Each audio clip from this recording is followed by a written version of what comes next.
Hello friends, मेरा नाम है ध्रुव और आप देख रहे हैं द लर्नर्स कम्युनिटी। आज की वीडियो में हम बात करेंगे फोर्थ सेमेस्टर के पॉलिटिकल साइंस सब्जेक्ट के बारे में, जिसका नाम है इंट्रोडक्शन ऑफ इंटरनेशनल रिलेशन, अंतर्राष्ट्रीय संबंधों का परिचय। आज की वीडियो में हम बात करेंगे एग्जाम के जो इम्पोर्टेंट क्वेश्चन और उनके आंसर के बारे में, जो कि आपके एग्जाम होने वाले हैं मई जून 2024 में। आज की वीडियो में हम यूनिट 2 को कवर करेंगे। यूनिट 1 के जितने भी इम्पॉर्टेंट क्वेश्चंस बन सकते हैं या जो भी इम्पॉर्टेंट टॉपिक जिनसे क्वेश्चन बन सकते हैं वो हमने ऑलरेडी पढ़ा दिए हैं और उसकी वीडियो हमारे चैनल पर अपलोडेड है। साथ के साथ उस पीडीएफ के जो नोट्स हैं वो हमारे एप्लीकेशन पर भी अवेलेबल हैं, आप जाके चेकआउट कर सकते हैं।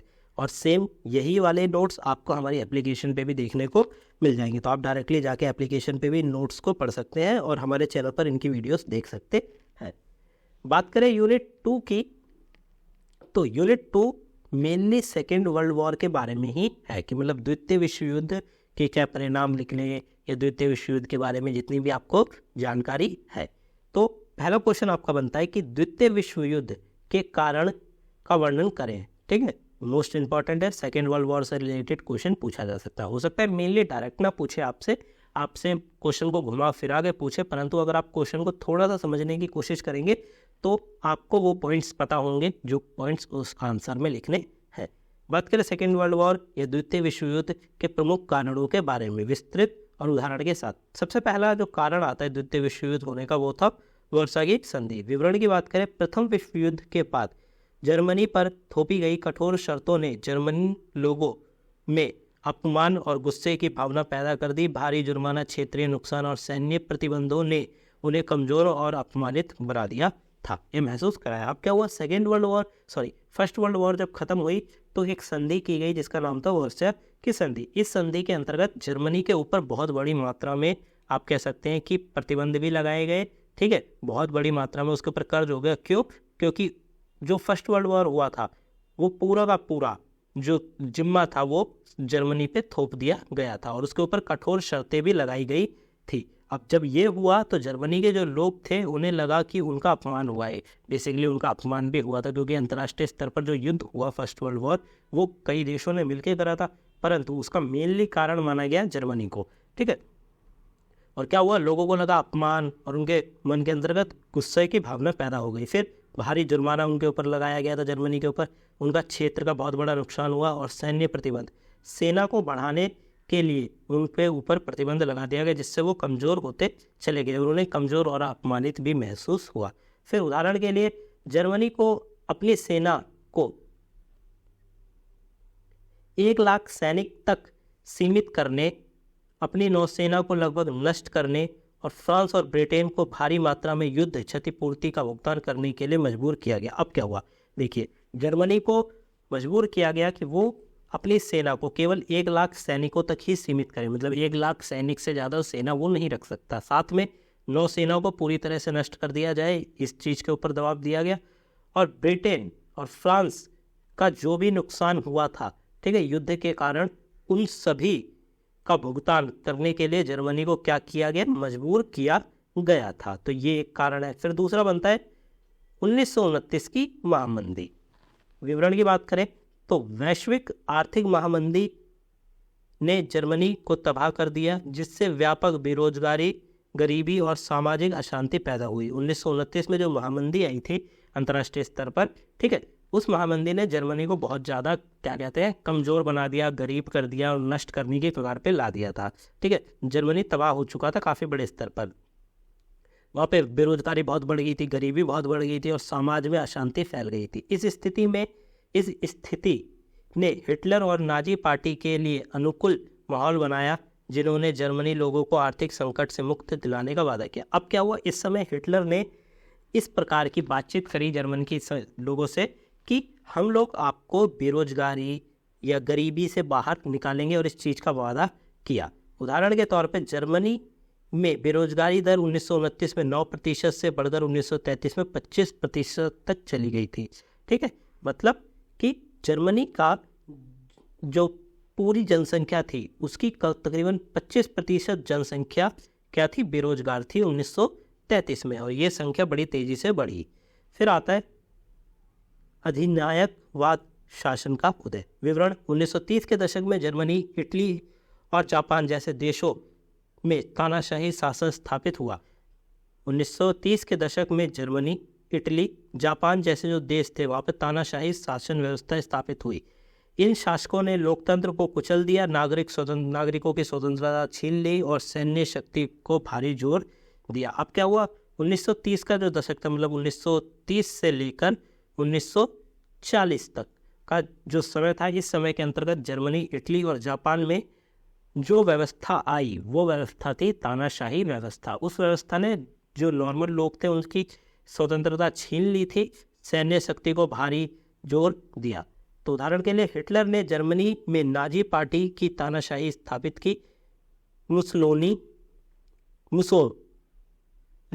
ने इटली में फांसीवाद शासन स्थापित किया और जापान में सम्राट के अधीन सैन्य नेतृत्व में शासन संभाला है। अब हिटलर ने क्या करा, नाजीवादी पार्टी के आधार पर क्या करा, पूरे के पूरे जर्मनी में ही जो तानाशाही व्यवस्था है वो फैला दी थी।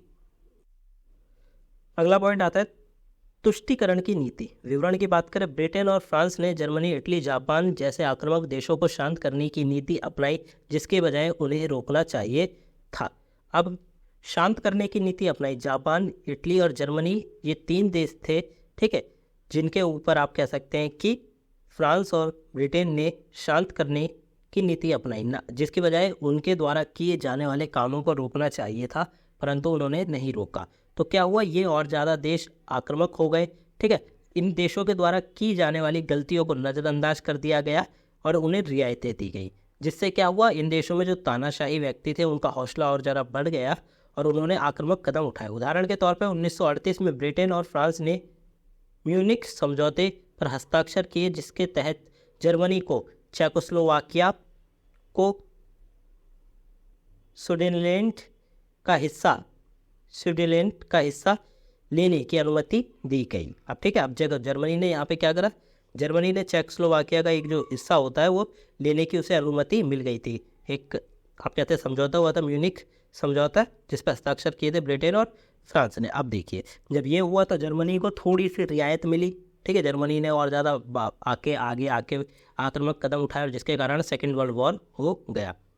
संयुक्त राष्ट्र संघ जो कि फर्स्ट वर्ल्ड वॉर के बाद बनाया गया था, उसकी विफलता। विवरण की बात करें तो राष्ट्र संघ जो प्रथम विश्व युद्ध के बाद अंतर्राष्ट्रीय शांति बनाए रखने के लिए स्थापित किया गया था, द्वितीय विश्व युद्ध को रोकने में विफल रहा। सेकेंड वर्ल्ड वॉर को रोकने में जो राष्ट्रीय संघ बनाया गया था वो विफल रहा। यह संगठन आक्रामक देशों के खिलाफ प्रभावी कार्रवाई करने में असमर्थ था। राष्ट्र संघ के पास अपनी कोई सेना नहीं थी, अपनी कोई पावर नहीं थी। जो देश उसके सदस्य थे उन देशों की सेना का प्रयोग किया जाता था, किसके लिए, अगर कहीं युद्ध हो रहा है तो वहाँ पे शांति स्थापित करने के लिए। तो अब क्या हुआ, ये संगठन आक्रामक देशों के खिलाफ कोई प्रभावी कार्रवाई नहीं करता था। जर्मनी, इटली, जापान जैसे देशों ने इसकी सदस्यता से ही किनारा कर लिया था, ठीक है। जर्मनी, इटली और जापान जो देश थे उन्होंने राष्ट्र संघ के सदस्य बनने से ही इनकार कर दिया था और किनारा कर लिया था। फिर उदाहरण के तौर पे राष्ट्र संघ जर्मनी द्वारा ऑस्ट्रिया के कब्जे और इटली द्वारा इथोपिया पर आक्रमण को रोकने में विफल रहा। अब राष्ट्र संघ विफल कहाँ पे रहा, जब जर्मनी द्वारा ऑस्ट्रिया पे कब्जा कर लिया गया था और इटली के द्वारा इथोपिया पे कब्जा कर लिया गया था, ठीक है। तब राष्ट्र संघ को इन्हें रोकना चाहिए था, परंतु वो इस काम में विफल रहा। फिर आता है जापानी साम्राज्यवाद। विवरण, जापान ने 1930 के दशक में चीन और मंचूरिया पर आक्रमण किया और पूरे एशिया पर अपना प्रभुत्व स्थापित करने का लक्ष्य रखा। जापान ने क्या करा, 1930 के दशक में चीन पर और मंचूरिया पर आक्रमण कर दिया सामने से, ताकि उन पर क्या करा जा सके, कब्जा किया जा सके। पूरे एशिया पर अपना प्रभुत्व आप कह सकते हैं शामिल करने का लक्ष्य रखा।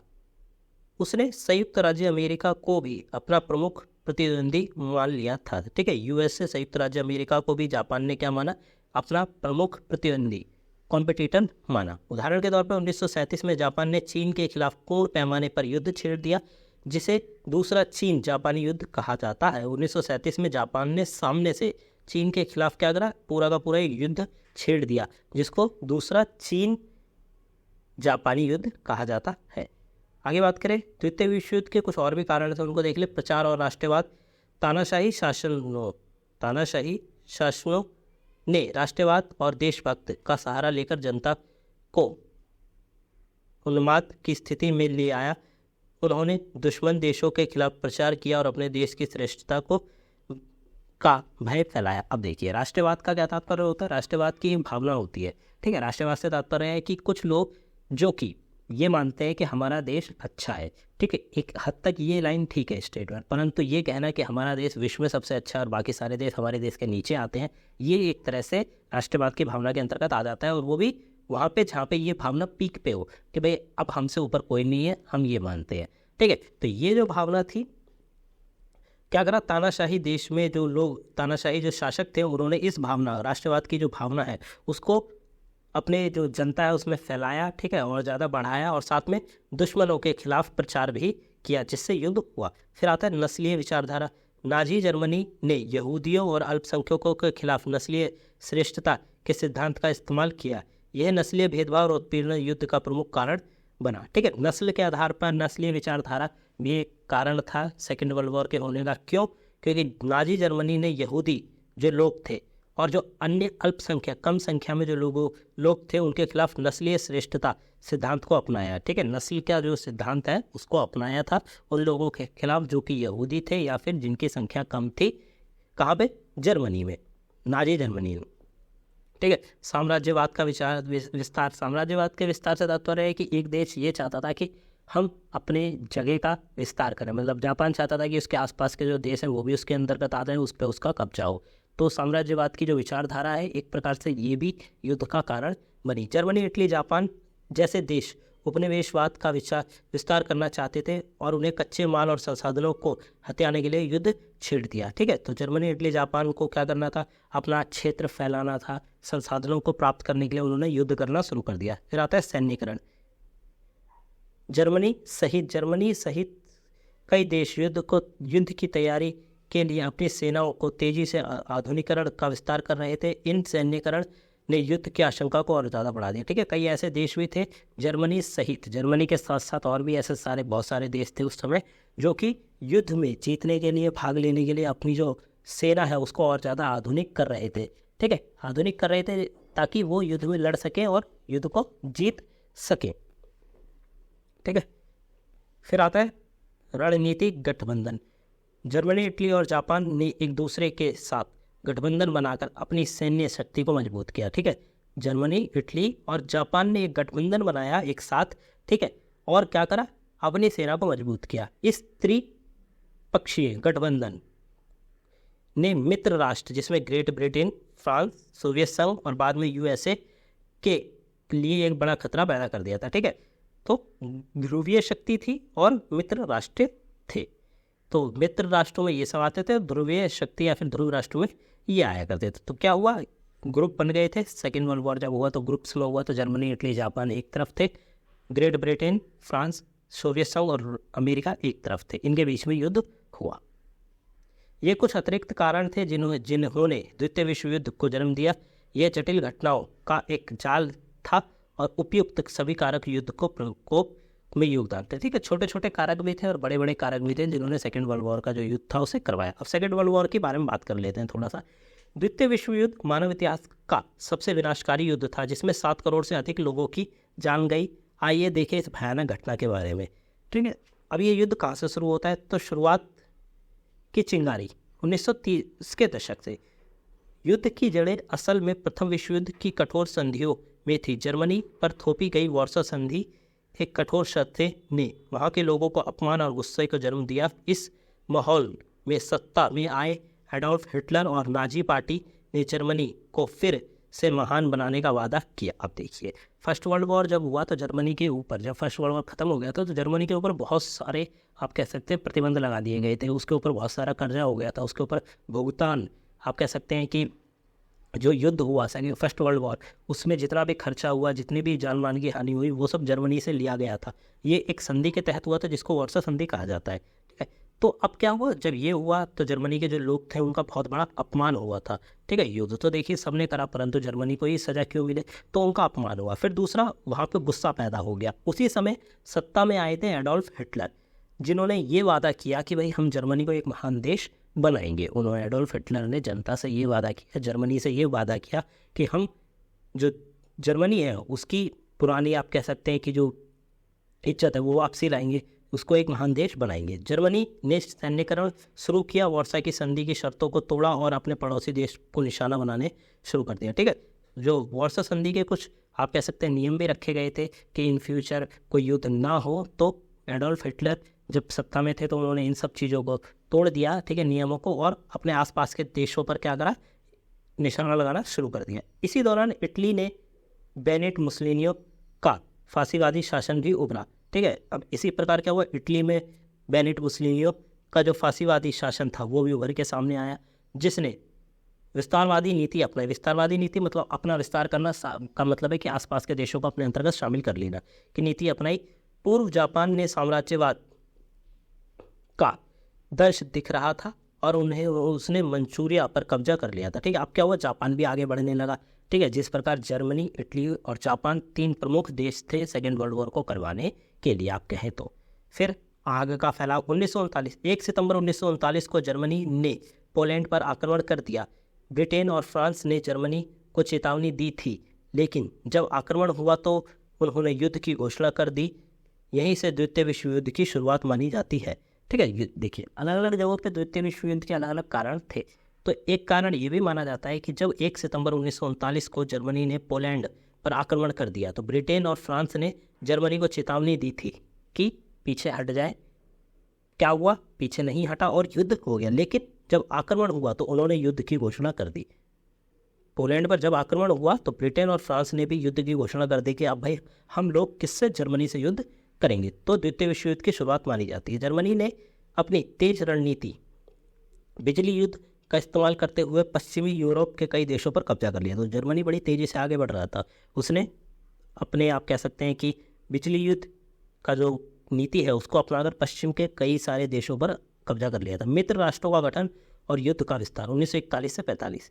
इसी दौरान जर्मनी के खिलाफ ब्रिटेन, फ्रांस और बाद में सोवियत संघ जैसे देश एकजुट होकर मित्र राष्ट्र बने। युद्ध का रुख बदला तब 1941 में जर्मनी ने सोवियत संघ पर आक्रमण कर दिया। अब देखिए क्या हुआ, अब जब गुट बन गया था जर्मनी, इटली, जापान का, तो वहीं पे ब्रिटेन, फ्रांस और सोवियत संघ ने भी गुट बना लिया था जिसका नाम था मित्र राष्ट्र। युद्ध का रुख बदला तब 1941 में जर्मनी ने सोवियत संघ पर ही हमला कर दिया था। ठीक है, जर्मनी ने सोवियत संघ पर ही हमला कर दिया। अब यह युद्ध यूरोप के साथ साथ सोवियत संघ के विशाल भूभाग पर भी फैल चुका था। ठीक है, यूरोप में तो ऑलरेडी फैला ही हुआ था। ठीक है, परंतु जब जर्मनी ने सोवियत संघ पे हमला करा तो सोवियत संघ की जो ज़मीन थी वहाँ पे भी ये युद्ध फैल गया। दूसरी तरफ दिसंबर 1941 में जापान ने अमेरिका के पर्ल हार्बर स्थित नौसैनिक अड्डे पर हमला कर दिया। अब क्या हुआ, जापान ने 1941 में अमेरिका का जो पर्ल हार्बर है, नौसेना का आप कह सकते हैं अड्डा, वहाँ पे हमला कर दिया, जिसके बाद अमेरिका भी मित्र राष्ट्रों में शामिल हो गया। अब अमेरिका को दिखाई दिया कि जापान उसकी तरफ पड़ रहा है, उससे लड़ रहा है। ठीक है, उसके पर्ल हार्बर पे उसका हमला कर दिया तो अमेरिका सीधा जाके मित्र राष्ट्र का जो गुट था उसमें जुड़ गया, जिसमें पहले से ही फ्रांस थे। ठीक है, सोवियत संघ था।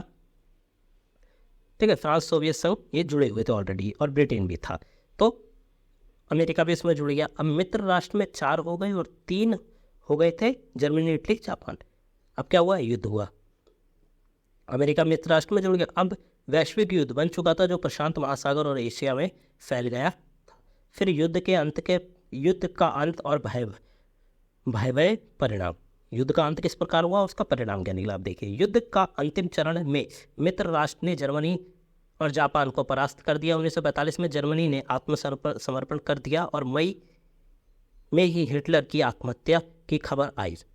ठीक है, तो क्या हुआ, जर्मनी और जापान को परास्त कर दिया गया था, बुरी तरह से हरा दिया गया। 1945 में जर्मनी ने आत्मसमर्पण कर दिया और उसके बाद ही मई में एक खबर आई कि हिटलर ने आत्महत्या कर ली। अगस्त 1945 में अमेरिका द्वारा हिरोशिमा और नागासाकी पर परमाणु बम गिराए जाने के बाद जापान ने भी आत्मसमर्पण कर दिया। तो क्या हुआ, 1945 में अमेरिका ने जापान के 2 बड़े शहर हिरोशिमा और नागासाकी पर बम गिराया। ठीक है, बम गिराया और उस बम गिराने के बाद जापान पूरी तरह से तहस नहस हो चुका था और वो पूरी तरह से हार मान चुका था और उसने अपना आत्मसमर्पण कर दिया। द्वितीय विश्व युद्ध मानव इतिहास का सबसे खतरनाक युद्ध साबित हुआ। करोड़ों लोगों की जान गई, पूरे शहर तबाह हो गए, अर्थव्यवस्थाएं चरमरा गई, साथ ही शीत युद्ध की शुरुआत का भी कारण बना। इस भयानक युद्ध से निकली सीख आज भी प्रासंगिक है और हमें शांति बनाए रखने के लिए प्रेरित करती है। ठीक है, फर्स्ट सेकेंड वर्ल्ड वॉर आप कह सकते हैं कि इतना बड़ा युद्ध था कि आज भी अगर उस प्रकार का युद्ध कोई व्यक्ति देख ले तो वो डर जाए। ठीक है, तो आज के भी लोग प्रेरित करते हैं कि इस प्रकार का युद्ध भविष्य में ना हो, वो लोग चाहते हैं। क्योंकि सेकेंड वर्ल्ड वॉर के में जैसे कि मैंने ऊपर बताया कि लगभग 7 करोड़ लोगों की जो थे जंग में मारे गए थे। ठीक है, ये वो नंबर है जो जंग में मारे गए, कोई इससे ज़्यादा भी हो सकता है, बहुत ज़्यादा नंबर। ठीक है, आसपास के लोग जो घायल हुए, जिनकी मौत हुई, उनके कोई बार भी नहीं, तो लगभग 7 करोड़ लोग मारे गए थे। ठीक है, तो इस प्रकार की चीज़ों को बनाया गया था। तो ये हमने ऊपर क्या पढ़े, उसके कारण पढ़े थे। अब बात करें द्वितीय विश्व युद्ध के 8 परिणामों का वर्णन कर लेते हैं फटाफट। द्वितीय विश्व युद्ध के 8 परिणाम। यूरोपीय शक्तियों का पतन हो गया था। यूरोप में जो भी देश थे जिनका आप कह सकते हैं साम्राज्यवाद था, ठीक है, जहाँ पे तानाशाही शासन व्यवस्था थी, वो सारी की सारी सेकेंड वर्ल्ड वॉर के बाद चरमरा चुकी थी, खत्म होने के कगार पे आ गई थी। देखते हैं, द्वितीय विश्व युद्ध ने यूरोप के पारंपरिक शक्तियों, विशेष रूप से ग्रेट ब्रिटेन और फ्रांस को कमजोर कर दिया। युद्ध में भारी नुकसान, उपनिवेश का स्वतंत्र आंदोलन और अमेरिका और सोवियत संघ के उदय ने इन देशों को वैश्विक प्रभाव कम कर दिया था। ठीक है, देखिए शुरुआत में जब अमेरिका और सोवियत संघ उभर कर सामने नहीं आए थे, तब उभरे हुए देश जो थे वो थे ग्रेट ब्रिटेन और फ्रांस। ठीक है, ग्रेट ब्रिटेन पूरी विश्व में फैला हुआ था। ठीक है, औपनिवेशिक शासन जो कॉलोनाइजेशन था वो इसी ने शुरू किया था। तो क्या हुआ, ग्रेट ब्रिटेन और फ्रांस सेकेंड वर्ल्ड वॉर के बाद कमज़ोर हो गई और अंतर्राष्ट्रीय स्तर पर अमेरिका और सोवियत संघ उभर कर सामने आए। अमेरिकी वर्चस्व का युग शुरू हो गया था। युद्ध के बाद मतलब सेकेंड वर्ल्ड वॉर के बाद संयुक्त राज्य अमेरिका दुनिया की एकमात्र महाशक्ति बन गया। इसकी मजबूती, अर्थव्यवस्था, सैन्य शक्ति और वैज्ञानिक प्रगति ने इस वैश्विक मामले में नेतृत्व की भूमिका निभाने में सक्षम बनाया। अब देखिए सेकेंड वर्ल्ड वॉर में मैंने जैसे कि आपको बताया, हिरोशिमा और नागासाकी पर अमेरिका ने परमाणु बम गिराया था। परमाणु बम गिराने के बाद ये पता चल गया था पूरे विश्व को कि अमेरिका के पास एक ऐसी शक्ति है जिससे वो पूरे के पूरे देश को तबाह कर सकता है।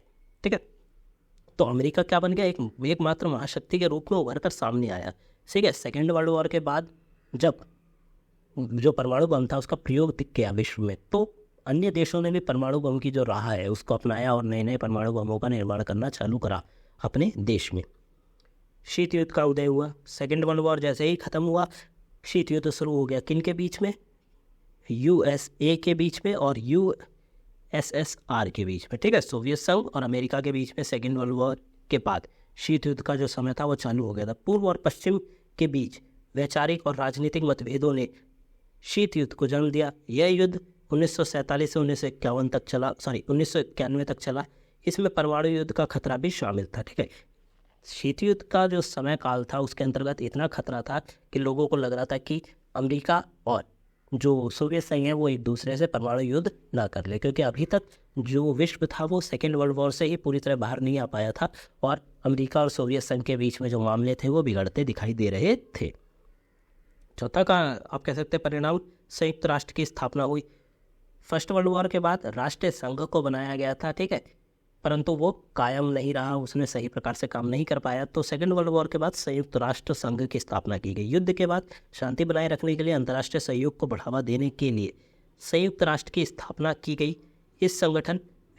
यह संगठन विभिन्न देशों के विवादों को सुलझाने और वैश्विक मुद्दों में सहयोग करने के लिए एक मंच प्रदान करता है। फिर आता है विऔपनिवेशीकरण और गुटनिरपेक्षता के आंदोलन का उदय। युद्ध सेकेंड वर्ल्ड वॉर ने कई यूरोपीय साम्राज्यों का पतन कर दिया और उसकी गति दी, जिसके परिणाम स्वरूप क्या हुआ, एशिया और अफ्रीका में कई नए देश को स्वतंत्रता मिली। ठीक है, अब यूरोप के जो देश थे उनकी हालत ख़राब हो गई थी, तो उन्होंने जहाँ जहाँ कब्जा कर रखा था जैसे कि एशिया में या फिर अफ्रीका में, वहाँ पे नए नए देशों को स्वतंत्रता मिलना शुरू हो गई थी। इन देशों ने गुटनिरपेक्ष आंदोलन का गठन किया जो शीत युद्ध के दौरान दोनों महाशक्तियों को जोड़ने से इनकार करता था। ठीक है, गुटनिरपेक्ष के आंदोलन भी एक इम्पॉर्टेंट है। वो एक आंदोलन ऐसा था जिसको हम तीसरा विश्व भी कहते हैं। ठीक है, जिसके अंतर्गत जो भी देश शामिल था गुटनिरपेक्ष आंदोलन में, वो ना ही अमेरिका को साथ जुड़ना चाहता था, ना ही वो सोवियत संघ के साथ जुड़ना चाहता था। फिर आता है निशस्त्रीकरण और हथियारों पर नियंत्रण। युद्ध के विनाशकारी प्रभावों ने निशस्त्रीकरण और हथियार नियंत्रण की आवश्यकता पर बल दिया। अब जब सेकेंड वर्ल्ड वॉर में अमेरिका ने अपना जो रंग है वो दिखा दिया कि हमारे पास क्या पावर है अमेरिका ने पूरे विश्व को दिखा दिया। तो विनाशकारी प्रभाव जो थे उसको देखते हुए निशस्त्रीकरण और हथियार नियंत्रण की आवश्यकता पर बल दिया गया। परमाणु हथियारों के प्रसार को रोकने और पारंपरिक हथियारों की दौड़ को धीमा करने के लिए कई समझौते किए गए। ठीक है, अंतर्राष्ट्रीय स्तर पर जो सेकेंड वर्ल्ड वॉर के बाद कई सारे ऐसे समझौते हुए जिसके आधार पर कम से कम हथियार बनाए जाए, कम से कम हथियार को सप्लाई करा जाए और जो परमाणु बम बनाए जा रहे थे उनको कम से कम किया जाए। इसके लिए क्या किए गए, बहुत सारे समझौते किए गए थे। नागरिक अधिकार और सामाजिक परिवर्तन। युद्ध ने सामाजिक और राजनीतिक परिवर्तन को जन्म दिया। कई देशों में महिलाओं को अधिक अधिकार मिले, अल्पसंख्यक समूह के भेदभाव के खिलाफ लड़ाई लड़ी। अब क्या हुआ, सेकेंड वर्ल्ड वॉर के बाद महिलाओं को भी अधिकार मिलने लगे, क्योंकि देखिए सेकेंड वर्ल्ड वॉर में बहुत सारे जो लोग थे, जो पुरुष थे, वो जंग लड़ने जाते थे, तो पीछे से महिलाओं ने ही पुरुषों के कामों को संभाला, जिसके अंतर्गत हम कारखानों में कह सकते हैं, घरों में कह सकते हैं, और जितने भी प्रकार के काम थे पुरुष करते थे वो महिलाओं ने संभाले। ठीक है, तो सेकेंड वर्ल्ड वॉर के बाद महिलाओं को उनके अधिकार मिले, अल्पसंख्यक जो लोग थे वो अपने अधिकारों के लिए लड़े। फिर आते हैं वैज्ञानिक और तकनीकी प्रगति। सेकेंड वर्ल्ड वॉर के बाद काफ़ी बड़े स्तर पर जो देश थे उन्होंने अपना वैज्ञानिक और जो तकनीकी है, टेक्नोलॉजी है, उसको विकसित करा और आगे बढ़े। युद्ध ने रडार, जेट विमान, पेनिसिलिन, परमाणु हथियार सहित विज्ञान और प्रौद्योगिकी में महत्वपूर्ण प्रगति को जन्म दिया। इन प्रगति का युद्ध के तरीके और युद्ध के बाद जीवन दोनों पर गहरा प्रभाव पड़ा। ठीक है, ये जो भी प्रगति हुई, देखिए अब देखिए किसको पता था कि अमेरिका के पास एक परमाणु बम है जो कि वो प्रयोग करेगा जापान पे, किसी को नहीं पता था। तो अमेरिका ने ऑलरेडी अपनी जो तकनीक है उसको विकसित कर लिया था उस हद तक फर्स्ट सेकेंड वर्ल्ड वॉर के दौरान। ठीक है, तो जो अन्य देश थे वो भी इस राह में बढ़े, उन्होंने भी अपनी टेक्नोलॉजी को आगे बढ़ाया। ठीक है, अपना विकास करा, तो कहीं ना कहीं इससे दैनिक जीवन भी प्रभावित हुआ। ध्यान रखना महत्वपूर्ण है कि द्वितीय विश्व युद्ध के ये परिणाम जटिल और परस्पर से जुड़े हुए थे। इनमें से प्रत्येक परिणाम दुनिया पर गहरा अस्तित्व, जो आप कह सकते हैं, प्रभाव छोड़ा। तो ये थे आपके यूनिट 2 का ए पार्ट जो कि कंप्लीट हो चुका है। यहाँ आपका चैप्टर खत्म हो जाता है। और अगर अभी तक आपने हमारे टेलीग्राम के ग्रुप को ज्वाइन नहीं करा तो ज्वाइन करिए। इंस्टाग्राम पे आप हमें फॉलो कर सकते हैं। आपका कोई भी डाउट हो आप डायरेक्टली हमसे पूछ सकते हैं। यूट्यूब को सब्सक्राइब करके ही जाइए, आपको आगे भी वीडियोस मिलती रहेंगी जो कि आपके एग्जामिनेशन में आपकी हेल्प करेंगी। ब्लॉगर पे हम नोट्स जल्द ही अपलोड करेंगे और साथ में जितने भी नोट्स हैं इस सब्जेक्ट के आपको नोट्स हमारे नोट्स स्टोर पे देखने को मिल जाएंगे, लिंक डिस्क्रिप्शन बॉक्स में दी गई है। और सबसे ज़्यादा इंपॉर्टेंट चीज़, अगर अभी तक आपने हमारा the learners community DUSOL app download नहीं करा तो जाके उसे डाउनलोड करिए। ये जो PDF आज हमने पढ़ाई है, इस PDF के भी नोट्स आपको डायरेक्टली हमारे एप्लीकेशन पे देखने को मिल जाएंगे और बाकी सारे नोट्स पे आपको वहीं देखने को मिलेंगे। तो जाइए, ऐप को डाउनलोड करिए। मिलते हैं अगले वीडियो में। Thanks for visiting on my channel guys.